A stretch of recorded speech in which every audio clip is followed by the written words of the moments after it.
మేము ఇది కొత్త ఇష్యూ కాదు, కొత్త సమస్య కాదు.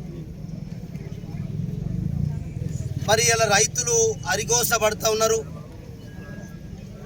ఇప్పుడే మా ఇద్దగిరి నారాయణ గారు చెప్పినట్టు కలెక్టర్ వేసినటువంటి కమిటీకే దిక్కు లేదు. కలెక్టర్ కమిటీ వేసి కొనుగోలు చేసినాయే సోయాబీన్ పంట వేరేసుకోవడానికి పోయి వాపసు వస్తూ ఉంది. అందుకొరకే మేము కలెక్టర్ గారికైనా కొద్దిగా రైతుల పట్ల ఆలోచన ఉంటే మీరు వేసినటువంటి కమిటీ ద్వారానే కొన్నటువంటి నిన్న 1300 కుంటలు వచ్చింది, గతంలో పెండలవాడది 700 కుంటలు వచ్చింది, బేలది నాకు తెలిసి ఒక 500-600 కుంటలు వాపసు వచ్చింది.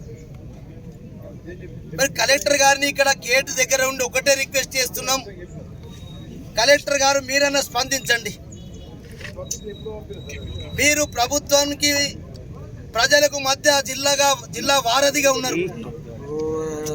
మీరు జిల్లా సమస్యల్ని ఎప్పటికప్పుడు రాష్ట్ర ప్రభుత్వానికి చేరవేసేటటువంటి మధ్యవర్తిగా జిల్లా మేజిస్ట్రేట్ గారిగా మీరు ఆలోచన చేయండి. మేము సామరస్యంగా చేస్తున్నాం, మేము రాజకీయం చేస్తలేము. మీరే స్వయంగా మీ కమిటీల గ్రామాల్లో తిరిగి సెలెక్షన్ చేసి కొనుగోలు చేస్తే అవే దిక్కులేవు. దానికి నిన్న తుమ్మల నాగేశ్వరరావు గారు అసెంబ్లీలో చెప్పిండు, మేమేం చేస్తాం, మేము పర్చేజ్ చేస్తున్నాం. అలిగా రాష్ట్ర ప్రభుత్వం పర్చేజ్ దిక్కులేదు.